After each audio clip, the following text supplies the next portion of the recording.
Please pull gently. I'm just Are you waiting. guys okay with this level of visibility? Yep. You in a degree program somewhere? Great. All right, then I will Just begin. dancing around. So, for this first section, please feel free to sing along if you know it. What does a Jewish American princess make for dinner? Reservations. What's the difference between a Jewish woman and Jell-O? One moves when you eat it. What do you call a Jewish woman who has sex once a month? A nymphomaniac. How does a Jewish American princess have doggy-style sex? He begs and she rolls over and plays dead. What's a Jewish American princess's favorite position? Facing Neiman Marcus. What is the difference between a Jewish mother and a vulture? A vulture waits until you're dead to eat your heart out. And what is the difference between a Jewish American princess and a vulture? Nail polish. I begin my presentation with these questionable jokes because I think, like any joke, they reveal a tremendous amount about the culture in which they circulate. In this case, that culture is the United States in the mid to late 20th century. As these jokes were all drawn from a collection published in the Journal of American Folklore in 1985. By this point, the project of Jewish assimilation was largely considered to be finished. Jews were accepted by mainstream America. They had become white, as critical race theorists put it. The feminist movement and the subsequent Jewish feminist movement have moved Jewish women forward in ways that their ancestors could only dream of. And yet, the question still arises. What does it mean to be a Jew in this country? For that matter, what does it mean to be a Jewish woman? I've decided to try and answer these questions using the same instrument that raised so many of them: jokes. This dissertation explores how stand-up comedy by Jewish American women reflects an ever-evolving relationship between performance, stereotype, and the formation of Jewish American female identity.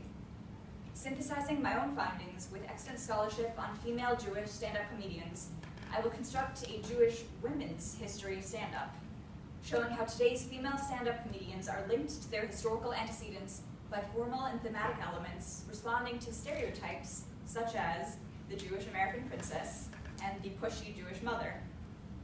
I argue that these archetypes of the materialistic, demanding, and aggressive Jewess have been a constant presence haunting the formation of American Jewish women's identity. The different ways that American Jewish women have contended with these stereotypes are particularly visible on the stand-up comedy stage. In a sense, the very presence of Jewish women in the highly male realm of stand-up comedy attests to their characterization as demanding and aggressive. These pushy Jewish women shoved their way to the male-dominated microphone. This project will use case studies beginning with the pioneers of Jewish female comedy, Jean Carroll, Joan Rivers, Belle Barth, and Toady Fields, who used elements of Jewish female stereotypes as comic fodder as they entered the nascent but decidedly masculine domain of stand-up comedy in the 1960s and 70s.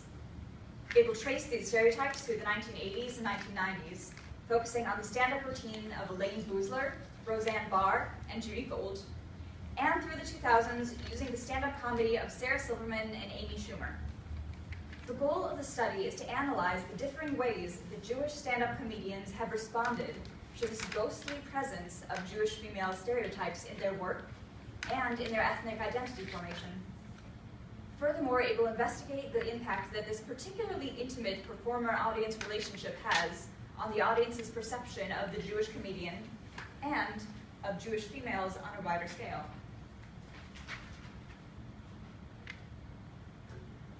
Scope. A little bit of historical context. Feminist scholar Rivelin Prell argues that throughout the 20th century, Jewish Americans created and reinscribed negative stereotypes of the opposite gender as a way to deal with assimilationist anxiety by asserting their own comparative Americanness.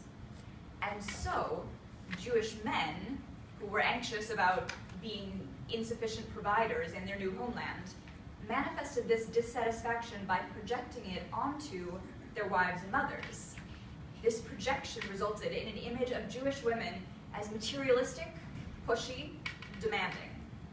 For older women, these traits coalesced into the trope of the Jewish mother, characterized by Irving Howe's classic study of Jewish immigrants as a brassy scourge with her grating bark, soul-destroying whine, and unfocused aggression.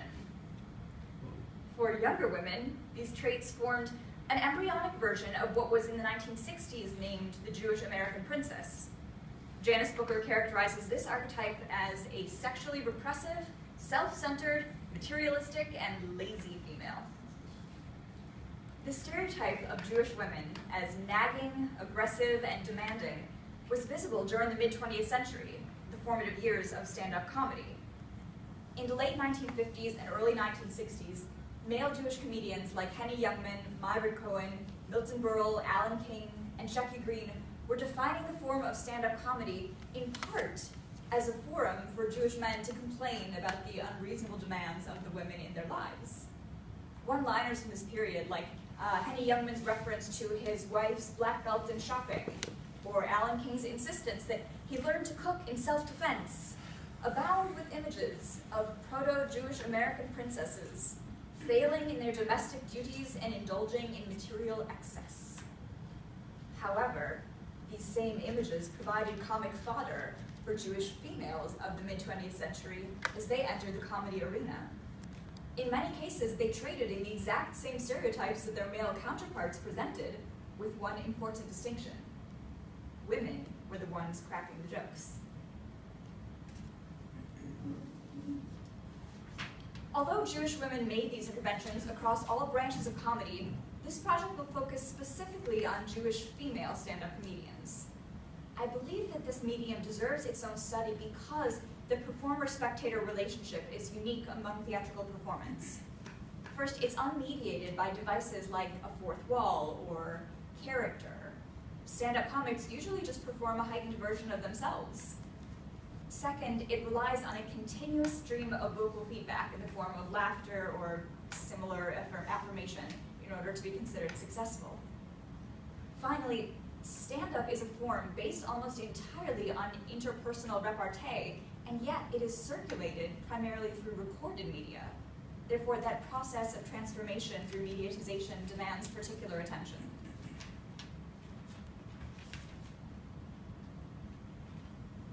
Ah, there we are. Everything I just said is now coming at you in animated glory.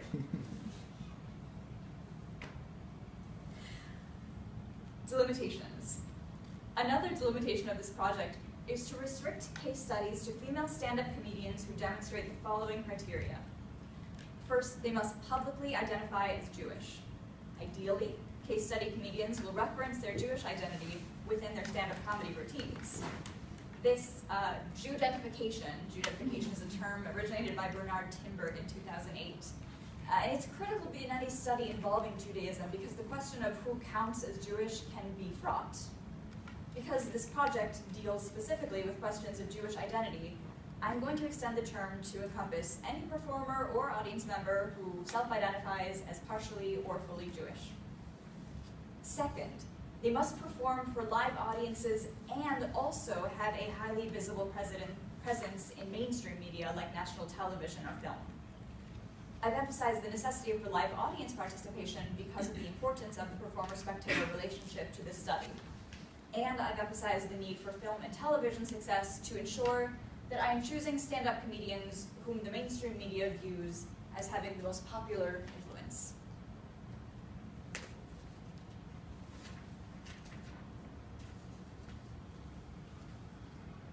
Case studies.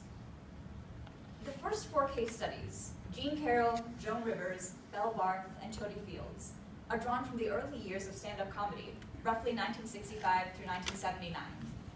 This formative period saw actual Jewish women beginning to take the space where once stood only male depictions of Jewish American mothers and Jewish American princesses. The next 3 case studies, Roseanne Barr, Judy Gold, and Elaine Boosler, are drawn from the second wave of female Jewish stand-up comedians who rose to prominence approximately between 1980 and 1999.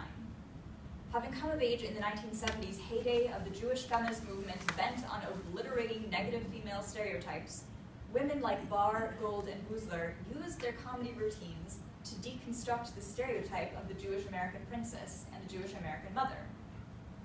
each of these women used their comedy to deconstruct the stereotype in different ways. So Joan Rivers took it to its reductio ad absurdum, Boosler took on current events and national politics, Judy Gold foregrounded her queer identity, and Roseanne Barr focused on the working class. The final two case studies, Sarah Silverman and Amy Schumer, are emblematic of the new Jews.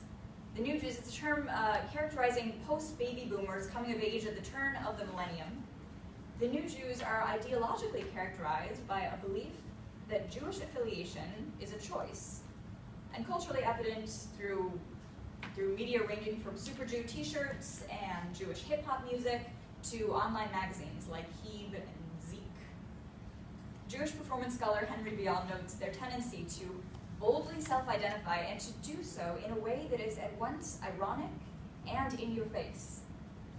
This combination of irony and outlandishness aptly describes the way that Sarah Silverman and Amy Schumer take on the Jewish American princess stereotype, drawing attention to the ways that Jews have gained a privileged place in American society, even while recognizing the still marginalized place of women. So I'd like to take this opportunity to share a little bit through audio file of the material that brought these Jewish women to popularity. So I think we'll start with Jean Carroll. And Jean Carroll is one of the less studied comedians. She was popular in the 1950s, and despite the fact that she did have her own sitcom and her own record, she's largely exempt from any kind of narrative of Jewish stand-up comedy. So, wonderful thing it was to be a mother. Finally came the big day in my life. I had my baby. Oh, I was so happy. I couldn't wait to send her to camp. Maybe neither. When I waited till she was old enough, she needed other children, she could adjust. I sent her, she was a year and a half. And cost me $4,000, she learned how to make a wallet. But, you know. Next, chronologically speaking, came, well, actually Joan Rivers. So I don't think that here Joan Rivers is pointing at herself. Joan Rivers is really an exceptional case study because her career spans this entire period. She was performing until her death in 2014. So we're going to listen first to some early Joan Rivers. Here she is in 1965. When I was 21, my mother said, only a doctor for you. When I was 22, she said, all right, a lawyer, CPA. 24, she said, well, grab a dentist. 26, she said, anything. If he can make it to the door, he was mine, you know? What do you mean you don't like him? He's intelligent, he found the bell himself. What do you want? Anybody that came to my house was it. Oh, Joan, this most attractive young man down here with a mask and a gun. Anything else? Here we have Belle Barth, who took a different tack. She was one of the Red Hot Mamas, and she was known for her outlandishly lascivious and sexually explicit performances. On several occasions, she was actually arrested for lewdness. Here's one of her tamer moments. I met her up the other day. She says, I don't like diamonds or rings.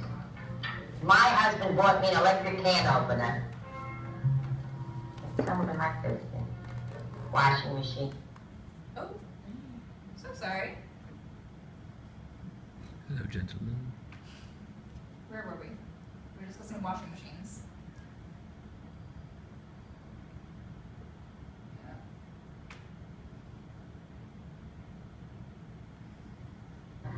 I met her up the other day. She says, I don't like diamonds or rings.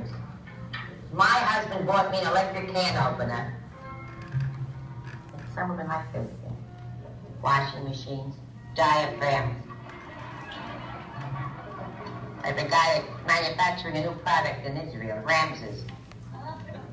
On it is inscribed in Hebraic blue letters, Kum gesundheit. I'm in good health. You get it? Good. I think it's very interesting. This is a technique that she uses a lot. She'll give the punchline in Yiddish, get the first wave of laughter, then give the punchline in English, get the second wave. And finally, we have Toady Fields, whose career is also extremely lengthy, but this is from her